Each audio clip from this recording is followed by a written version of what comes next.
is the Gospel of Sri Ramakrishna. As usual, we will recite Tabu Kathamritam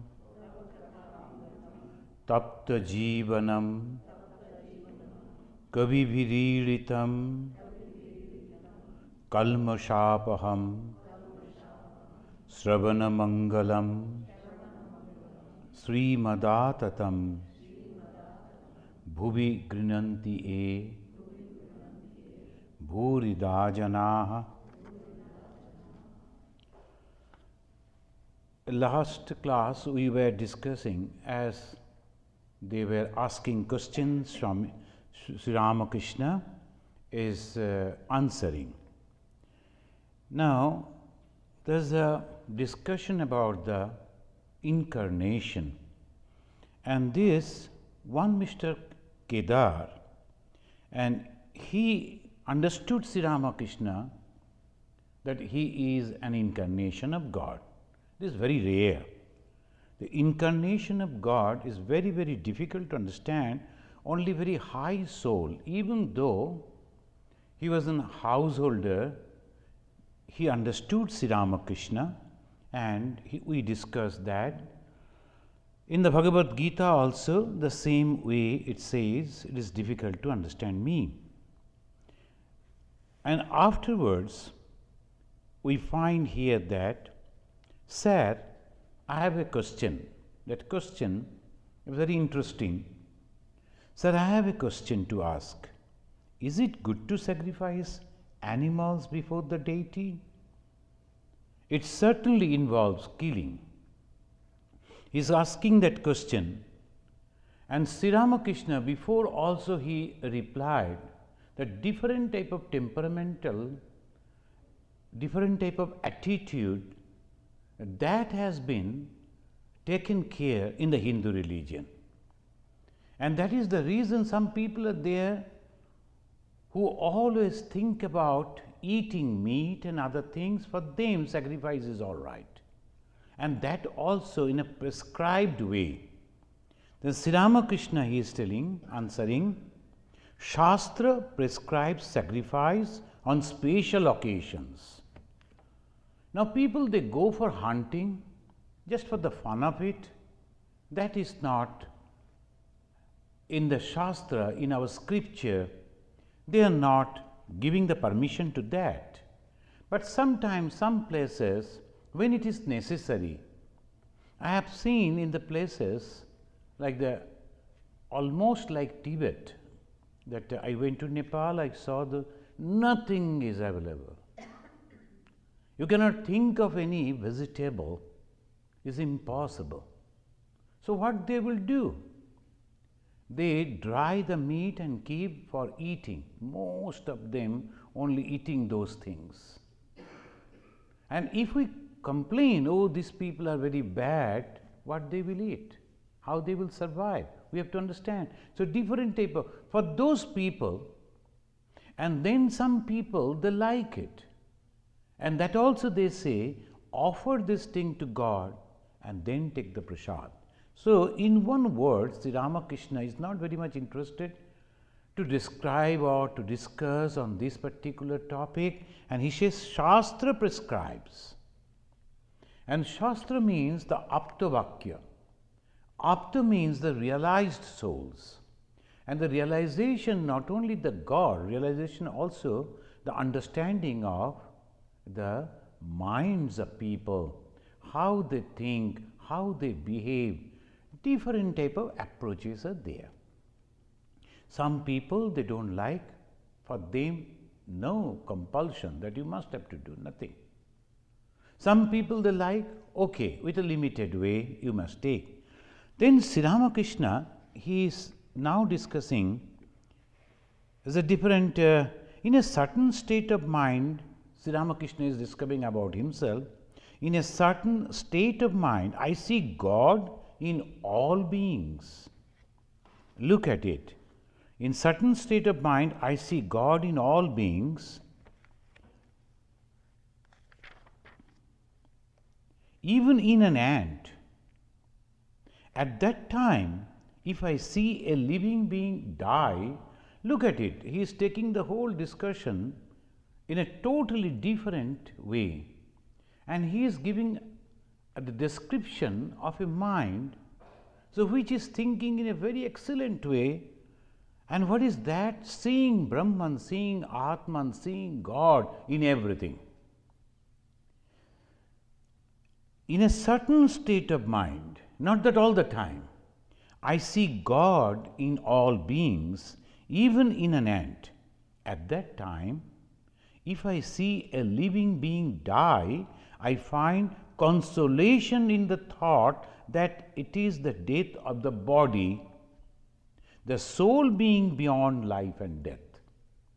Unless and until we are detached, until and unless we have understood this truth, we won't be able to understand this statement, this truth. Because most of our mind is attached and fully emotional. So that is the reason we do not try to understand this. And this is the truth. So this we have to understand. Instead of giving the answer to that question in a very thorough way, he is telling a certain state of mind, I see all beings, even in an ant, God is existing. At that time, if I see a living being die, I find consolation in the thought that it is the death of the body. One should not reason too much. Now, he is mentioning, because unnecessarily we discuss, we pass our time, agitate our mind without coming in conclusion in anything. One should not reason too much. It is enough if one loves the lotus feet of the mother. Too much reasoning throws the mind into confusion. And he said, therefore, pray to God for devotion. In the Mundaka Upanishad, we find, in the Mundaka Upanishad, very clearly it mentions, Yasmin do prithvi chantariksham otam mana saha pranaischa sarvaihi tamevaikam janatha atmanam annavacho vimunchata amrita svaisha setuhu amrita sa esha setu. Setu means the bridge. That is the bridge that leading to the immortality. What is that bridge? That bridge is the knowledge. What is that knowledge? It says that self alone is one without a second. Now we get the answer. Who is sacrificing whom? Who is giving pain to whom, killing whom? That is what in Gita also Sri Krishna is telling that you cannot do that. So that is the full knowledge. But why can't we understand this? Because our mind is not ready. Because our mind is not detached. And that is the reason.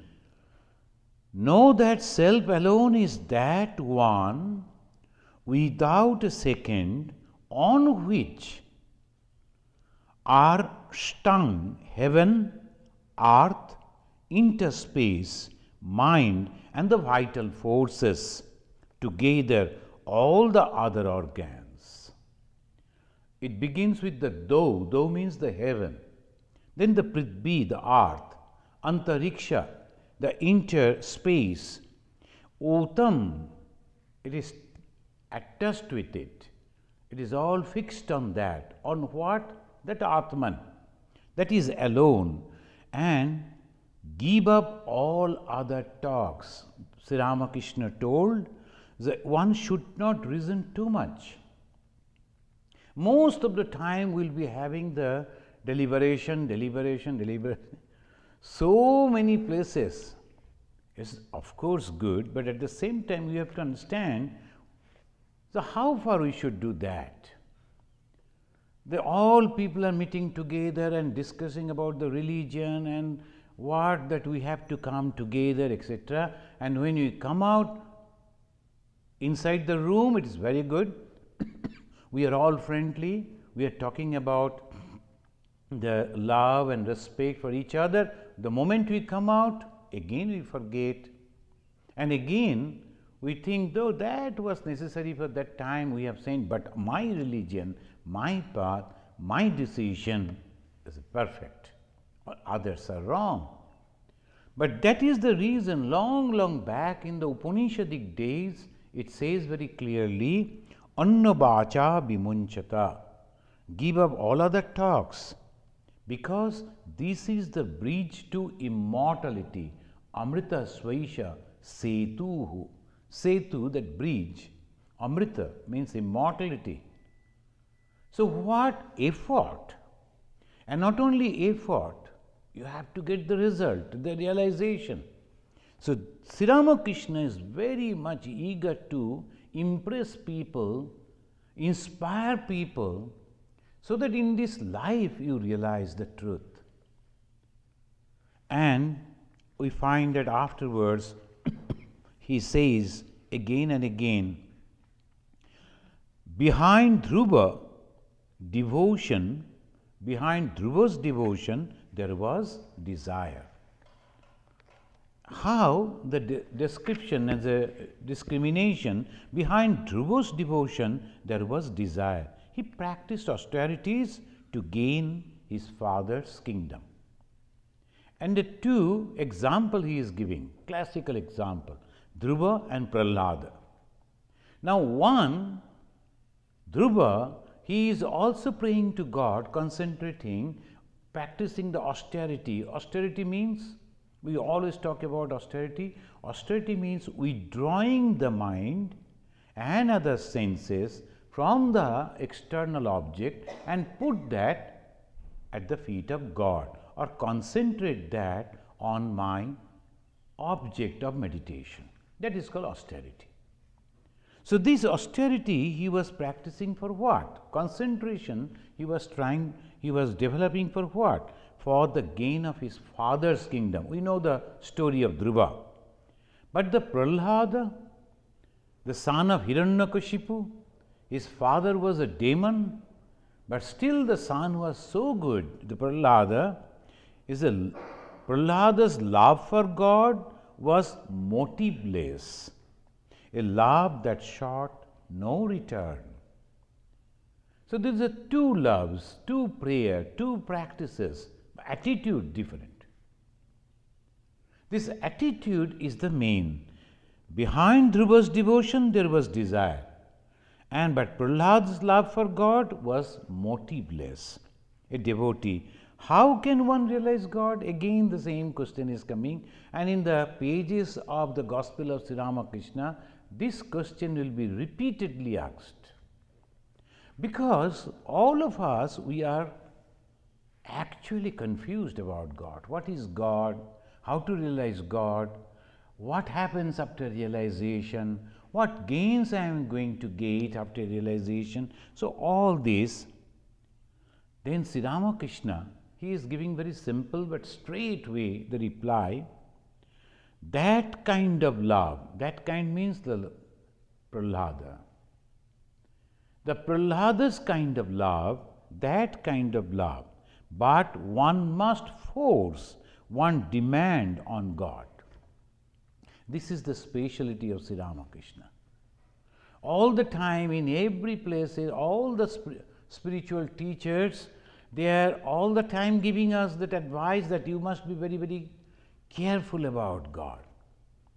And Sri Ramakrishna teaches us, you should go and demand to God, because you have created me. That means you are my father, you are my mother, and you have the responsibility to look after me. Why not? When one can think in that way, when one has the complete faith on God, one has developed the love for God. I cannot go to somebody else's father and demand, but I can go to my mother, to my father, because I have special relation with my father, my mother, and I can go and demand. So he is telling this, one must force one demand on God. That means you should develop love and a complete relation with God. One should be able to say, now he is teaching, O God, wilt thou not reveal thyself to me? Why? When you have revealed thyself to so many people have realized you, why not me? What is the defect in me? If there is any defect, you have to remove that. You have to make me correct so that I can realize you. So that is the demand. Then again that another devotee, one asked, how can one realize God? Sri Ramakrishna told this reply, and the next another devotee is asking, can one see God? How one can realize God? And this he is asking, can one see God? Look at it. Everybody is curious. And the same question on the same place at the same time they are asking, but Sri Ramakrishna is so patiently answering. Why? Because he knows it is so difficult.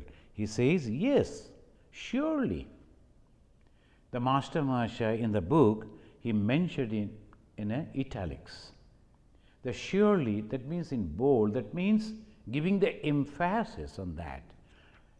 He is trying to draw our attention on that particular small word, surely. Yes, surely one can see both aspects of God, God with form and without form. At this moment, we do not think that it is very special. But if you go through the history of the philosophy, you will see, particularly the Indian philosophy, they are fighting thousands of years, the arguments are going on. Some people, they are trying to say God is without form, and some are telling no, with form. And on this basis only, and so many divisions came, small stream, they went out from the main body of the Hinduism. First is Buddhism, and then came after, in the very recent, the Brahma religion, Prarthana Samaj, Brahma Samaj, Prarthana Samaj, Arya Samaj, and so many Samaj societies, they are going out on the basis of this. The God can never have the form because it is all pervading. How all pervading God can have the form? But Sri Ramakrishna categorically he is still mentioning, but one must, yes, you can see, but one can see both aspects of God, God with form, without form. Why I am mentioning so many times? Because this is very, very important. Why? Because some people have the attitude to think that God is formless. It's okay for you. And Sri Ramakrishna is telling you can even realize that God without form. How? He will feel within himself. He will listen the divine voice of God. It is possible. He don't want to see the form of God, but he is interested to listen to the voice of God, command of God. It is also possible. And one, when he thinks that I like to see God, how? In this form, or in that form, or in that form. But this is the speciality of Hinduism. Today one American gentleman came, and again, this is the so many times I am meeting these American people. They are all young people. They are curious about religion. They are going to the Hindu temple because they observe that thousands of people are going to the temples every day. So they are curious, they like to know what is it, not getting the answer. It's good at least. He was telling that when we are going through this way, we saw it as a society, we could understand this is some sort of a religious organization. Then we found all are welcome. I thought it's okay for me, I can go. So he came. He was sitting over here looking at the picture, and then I entered. Then he followed me, he came to my office and he was asking, is God is having the form? Can one take the picture of God like this? Can one take the picture of God? I told yes, why not? So this way, how here again we find God can be directly perceived. Sri Ramakrishna is giving the answer. God can be directly perceived in a man with a tangible form. This is again the very, very special statement. If you, the moment you think some people, they are so orthodox, sometimes this word is used to, maybe that is not a perfect meaning of the orthodox, but those who are blind in their faith, orthodox, this word is now used for that, and they think that one should not think of the image of God. The moment they are thinking, kill them, destroy them, punish them, have no relation with them. Why? What is the harm? That they are not thinking. So this is the problem. The moment you think, everything becomes. Sri Ramakrishna is giving us this thing. So this is very, very important. He said, yes, surely one can see both aspects of God. See, he didn't stop over here. One can see God.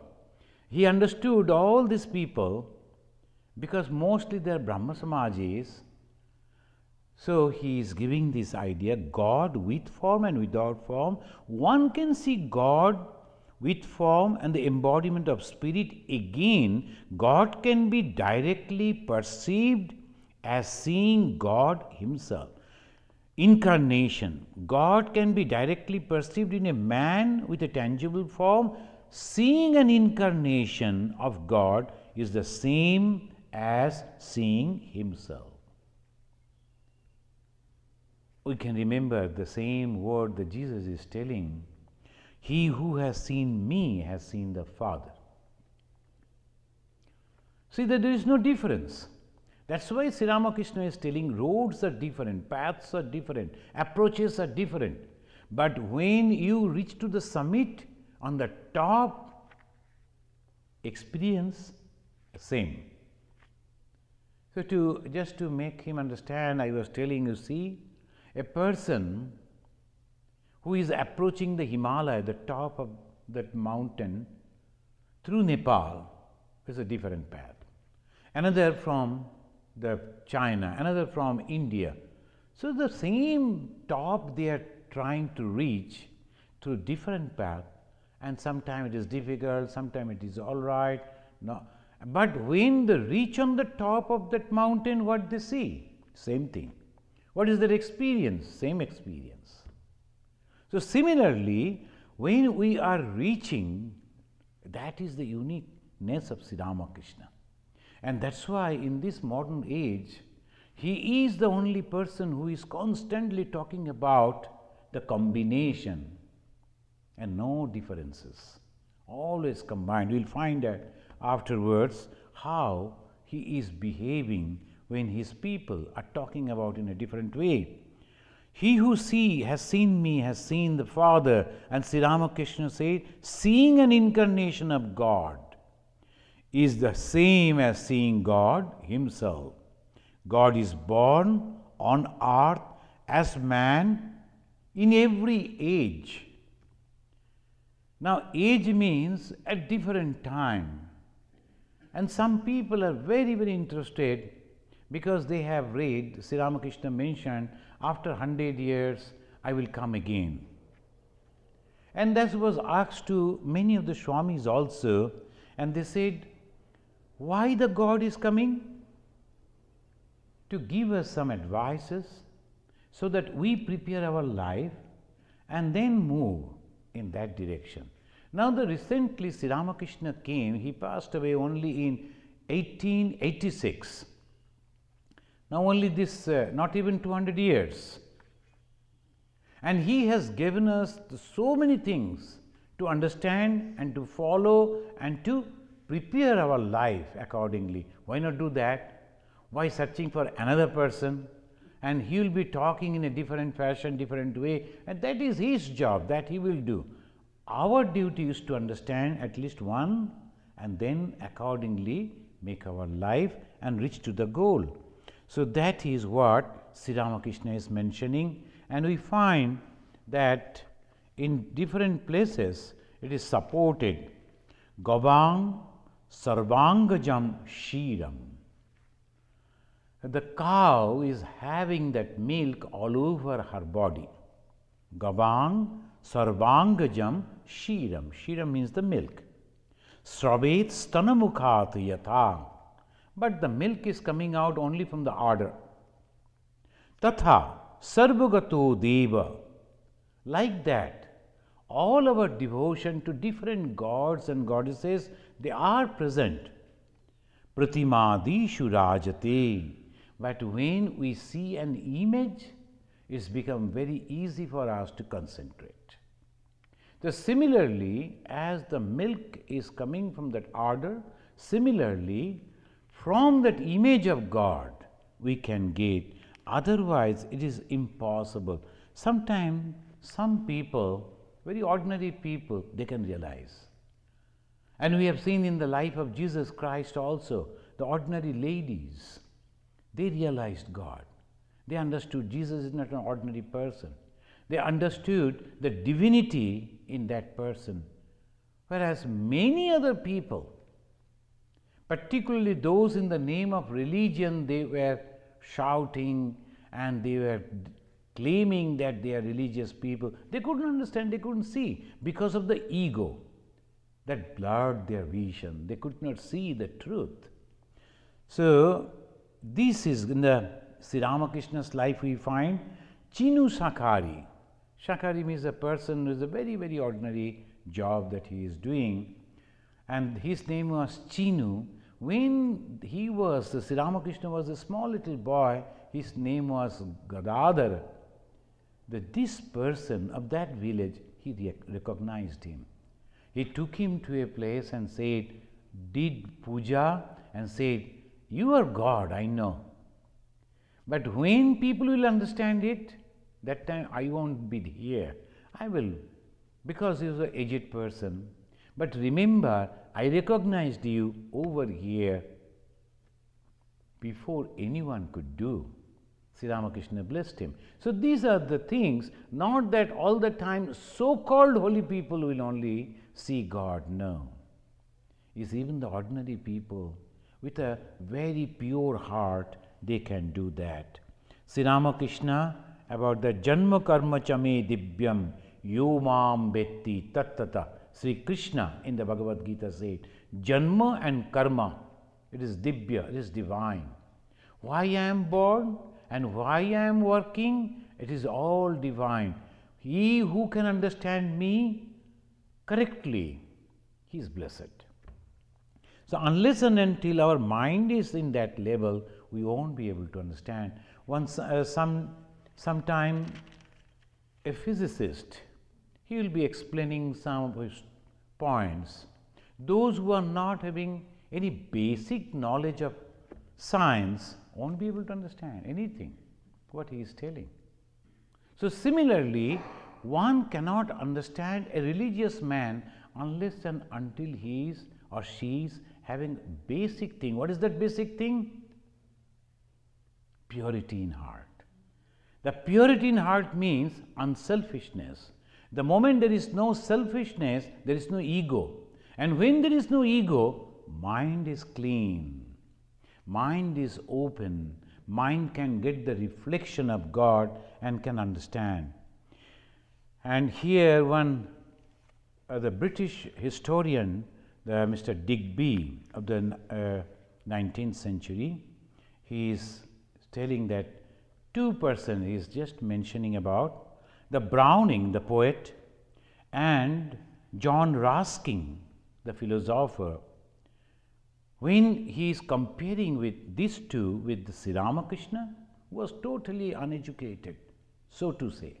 He never attended any school, he never got any certificate from any educational institution. But when this British historian Digby comparing with these two great personalities, he is mentioning them, the gropers in the dark. Think of it. Those who understand Sri Ramakrishna, they can understand it. So he is mentioning, and Roma Rolla, he mentioned that it is 2000 years practices of 33 millions of people's religion came in a human form, that is Sri Ramakrishna.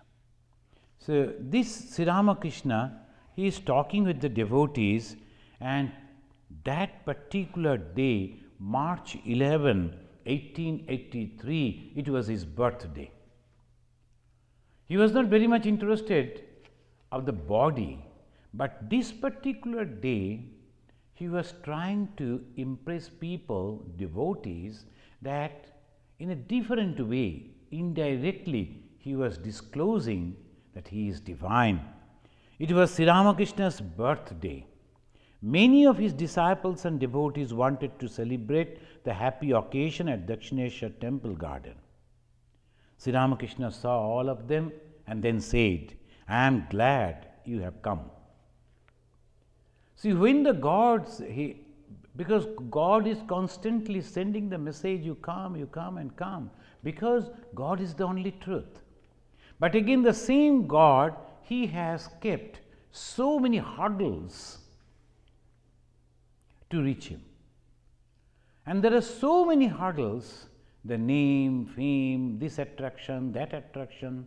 So all these things, covering those things, when a person can reach to God, he said, "I am glad you have come." When some people having that type of faith, the purity, and going for God just for love, then God is happy.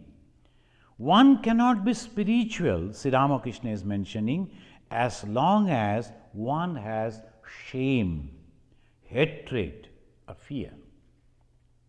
These three things, lajja, grina, bhaya.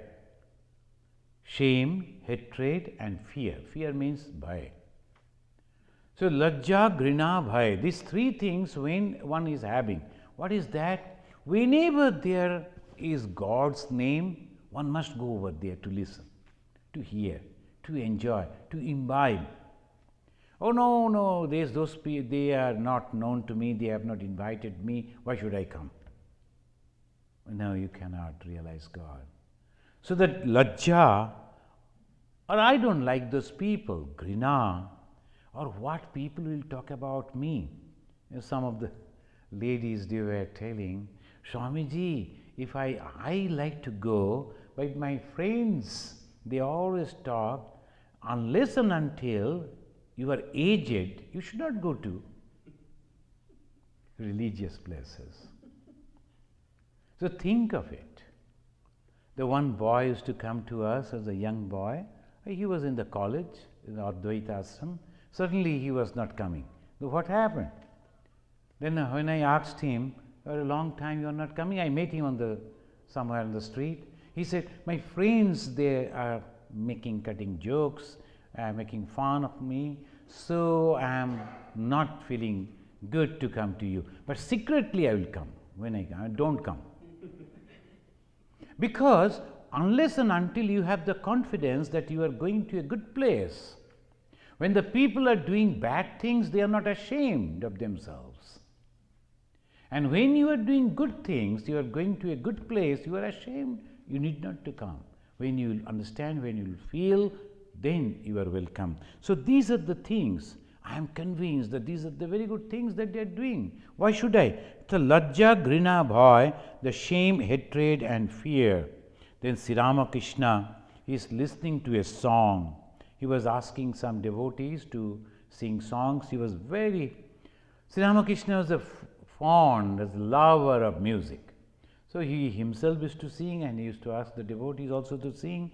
They were singing, and when he was listening to that song, you know, the speciality again in Sri Ramakrishna, it is not only the tune or the melody, but the words. The words of that song that touched the heart Of course, the melody is important, the tune is important, and the singer, if he cannot sing properly, even the good words, that also one cannot relish, enjoy. Here, he was slowly, his mind was withdrawn, and then he bowed before the master and rose. One person, they are giving the description. I am skipping some places, that's that song particularly. After a while, Kali Krishna, a person, whispered something to Bhavanath. Bhavanath, you know, those who have read the biography, you know, there is a very important character, Bhavanath. And this Bhavanath, his friend is Kali Krishna. Kali Krishna was whispering. Then he bowed before the master and rose. The Sri Ramakrishna was surprised. He asked, "Where are you going?" Bhavanath told, "He is going away on a little business." "Master, what is that about?" Bhavanath, "He is going to the Baranagar Working Men's Institute. There is a meeting, something is there. Working Men's Institute, he is going." Then Sri Ramakrishna, God, he is mentioning, it is his bad luck. A stream of bliss will flow here today. He could have enjoyed it, but how unlucky. See, this is it's not that he wanted people should listen to him, but it's the truth. He got the opportunity. He was sitting before God, the incarnation, and that was the opportunity to receive all the blessings, because always you will see, particularly not only Hindu tradition, almost in all traditions, they will observe in a great way that particular birthday of incarnation, like that. Why? Because that particular day and the moment, the blessings, it comes in a much bigger way, so that anyone coming to that get blessed by that, receive that. Only what we want is a faith and believe. And here that person came, it was the birthday of Sri Ramakrishna. He was in such a good mood, in a highly spiritual mood, and he wanted to bless the devotees. This fellow is leaving. So God told, how unlucky. Then he went to Kali temple. There is a description. After bathing, master went, entered into the temple, and then he was worshipping the Divine Mother. But he did not observe any ritual of worship. He would offer the flowers and sandal paste at the feet of the image, and now he would put them on his own head. After finishing the worship in his own way, he asked Bhavanath to carry the green coconut back to the room. Here, Master Mahasaya mentioning in very normal way, he was offering the flower to Mother, and again he was offering, Sri Ramakrishna offering the flower on his own head. And he worshipped this picture afterwards. And he said, when they arranged to take the picture, he was not very much interested. But when his beloved disciple Narendranath was forcing, no, we must take, because we got this cameraman, and because in those days camera was very rare, and we have collected some money, we are paying for it, he has come today, you must have to see it. Those who have gone to the Dakshineshwar, they know that there is the Vishnu temple, and that veranda he was sitting, still that same floor is there. He was sitting on the floor itself, and the camera was fixed to him. And the moment he was understanding, and slowly he went into deep samadhi. And the whole body, the human body, was full with the divine, that samskara, we can say, the impressions, expressions, manifestation of God. And that's why he was not in that body. In that body, only God was remaining. So Swami Vivekananda afterwards mentioned, when he understood it, realized it, he said, within him the man was dead, only God was alive. The man means the humanly, that those things are totally absent. We are only talking about it, but it is so difficult for us even to understand intellectually that what does it mean. But in that, afterwards, people forgot. You know that so many people, they will take the photo and afterwards he himself will forget how many photos he has taken, and those people, he was actually objects of that photograph, they will also forget. Nobody knows where all those things goes, may be deleted and all that. But Sri Ramakrishna was very particular. He was going on inquiring, when the photo is coming, when the photo is coming. He was going on inquiring, but in the meantime, the photographer, they paid him in advance, you know, in those days, and when he was returning back, he spent that money. So he was not having any other money to develop that, because for the developing that film, he has to pay, and he was given the advance, but advance was spent already, and he was trying to avoid Narendra and others. So as because Sri Ramakrishna was very much eager and particular, you told that after 10 days it will come, it is why it is not coming, it is 11th day, it is 12th day, why not, why not? Then ultimately they went and he confessed, I have already spent it. What to do? Again they gave some money, so it was developed, they brought it, and slowly, and it was not very clear, it was dark. And so some people, they got it. One Brahmin, he got a picture.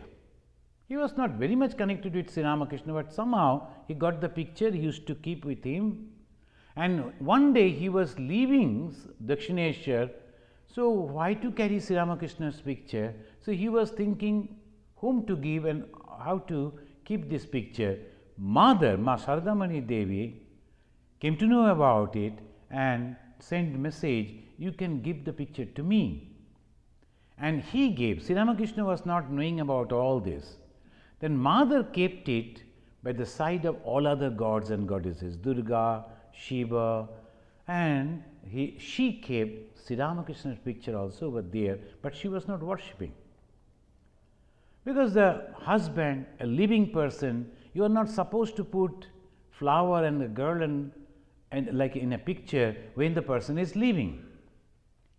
So naturally, she was not doing anything. One day Sri Ramakrishna came to visit.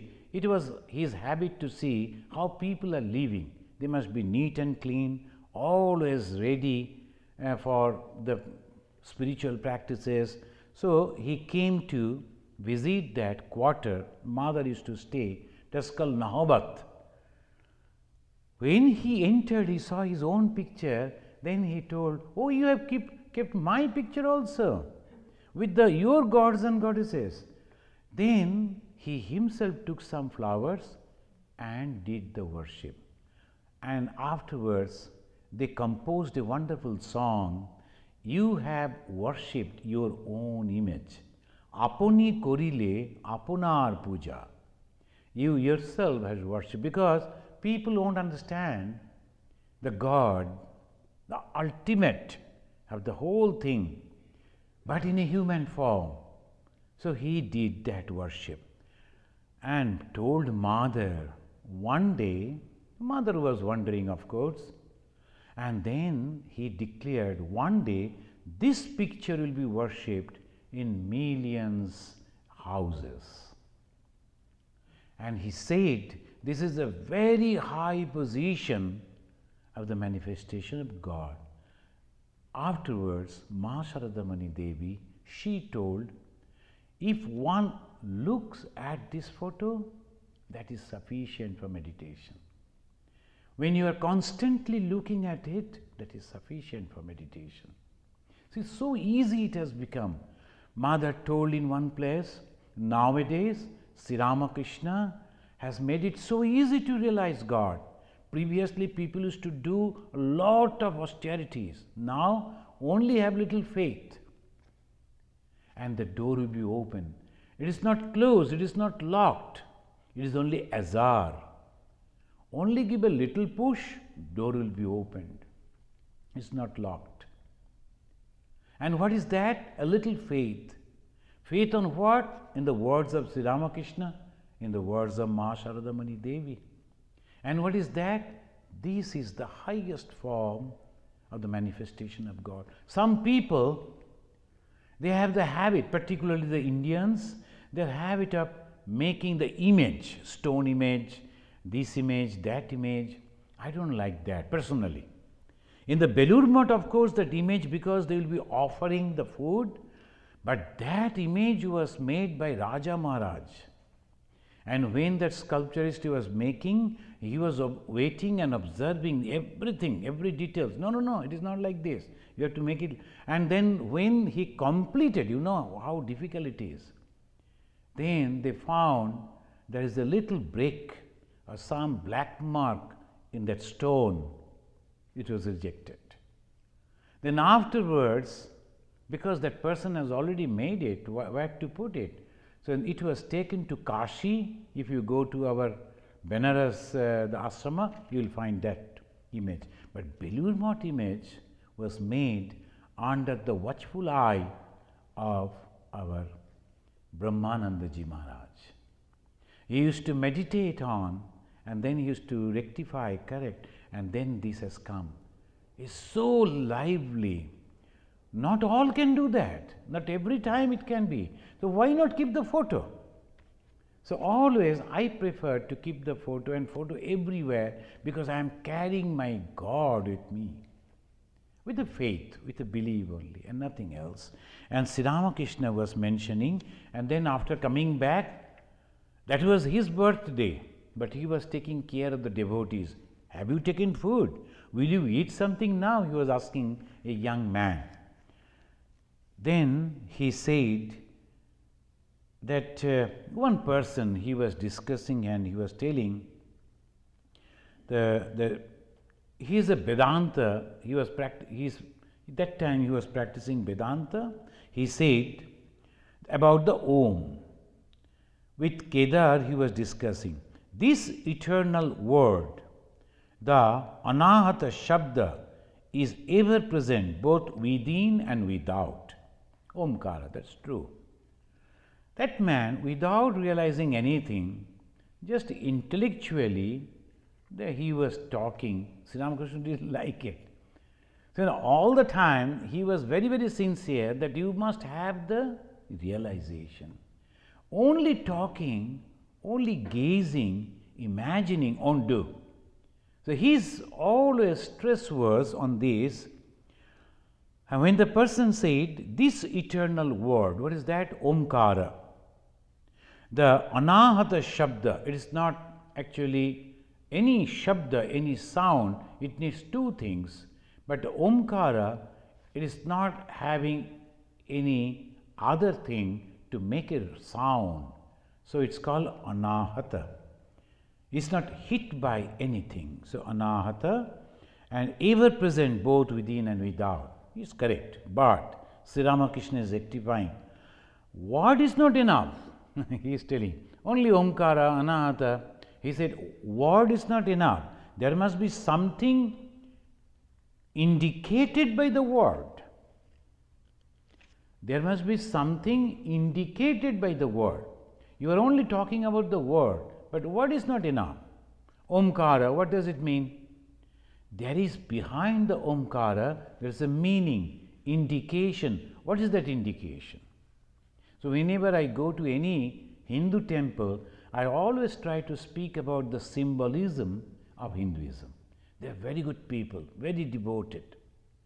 And they are here in America. They are earning their money, but spending for the religion, and more devoted and religious and eager to learn about religion than the people, I am sorry to say, in our own country, like India, because they are busy in other things. But here they are not only this, but they are intelligent, educated, well established. They could spend their money and time for something else, but no, they are doing it for religion. I appreciate it. And that's why I always feel, because of the ideology of the viewpoint of Sri Ramakrishna, there must be something tangible behind. So and here he is mentioning that, but the word is not enough. There must be something indicated by the word. What is that? Om iti Brahma. What is that Om? Om is Brahman. And what is that Brahman? All pervading consciousness. Only the words we know, Brahman. But what is that Brahman? That we don't bother about.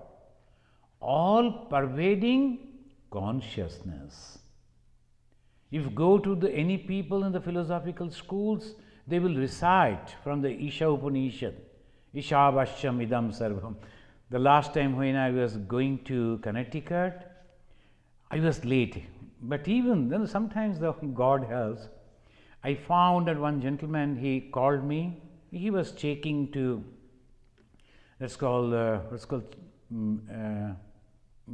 going inside, that checking about the identity card and the boarding pass, that checking.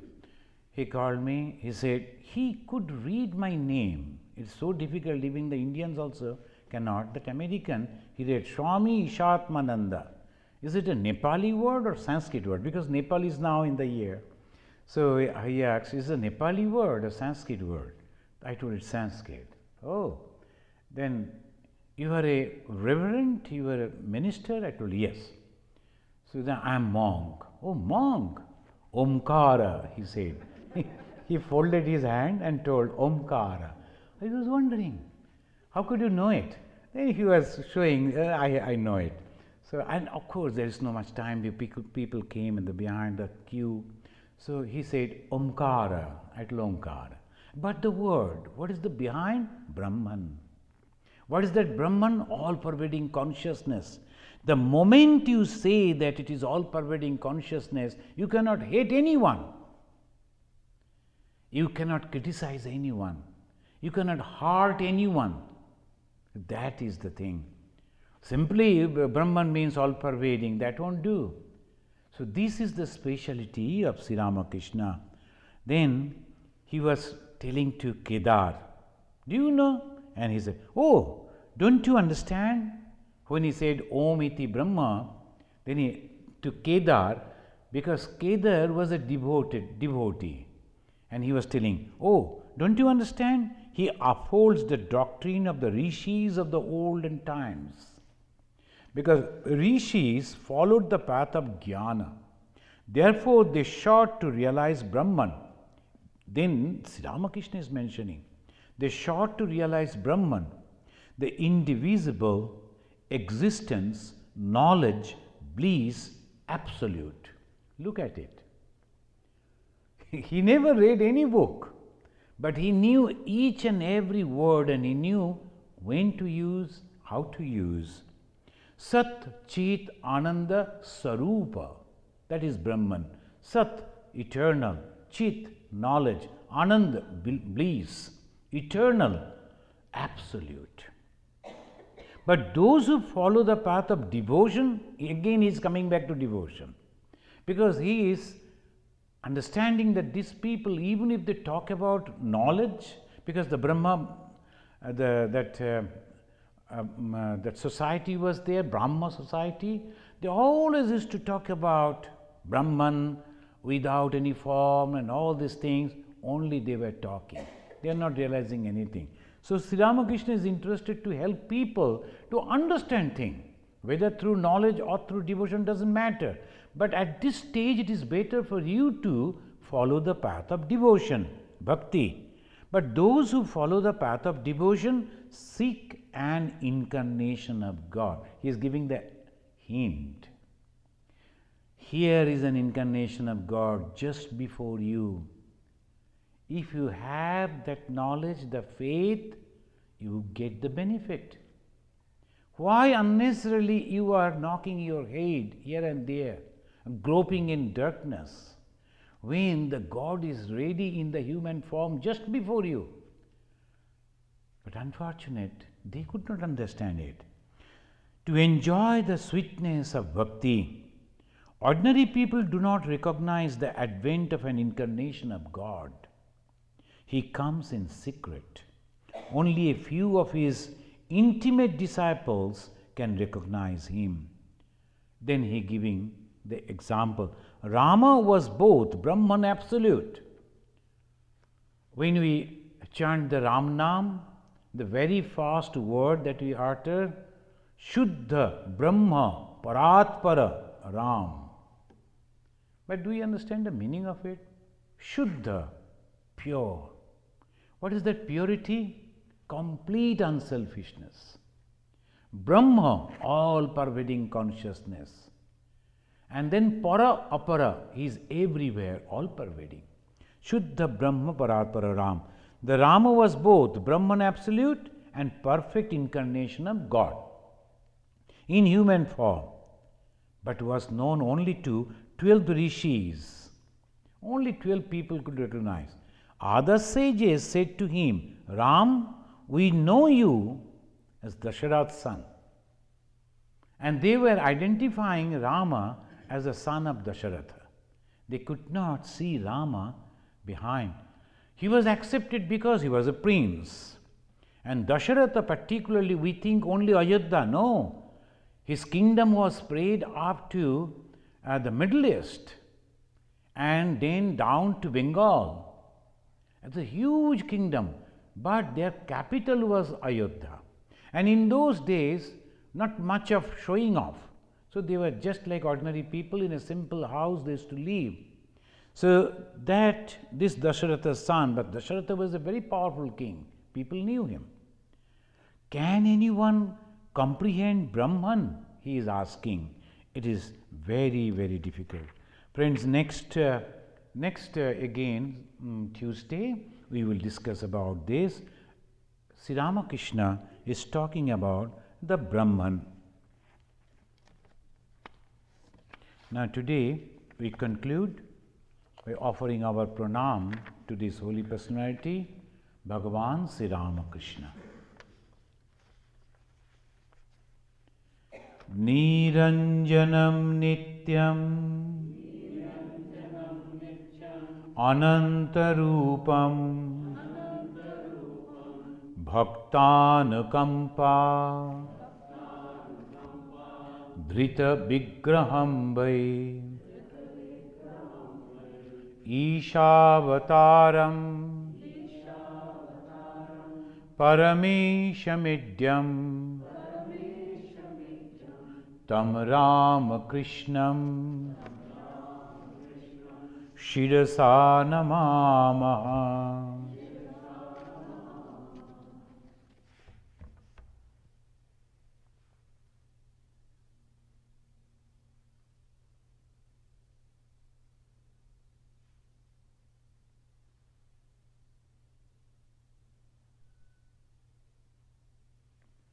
Om Shanti Shanti Shanti Hari Om Tat Sat Sri Ramakrishna Arpanamastu.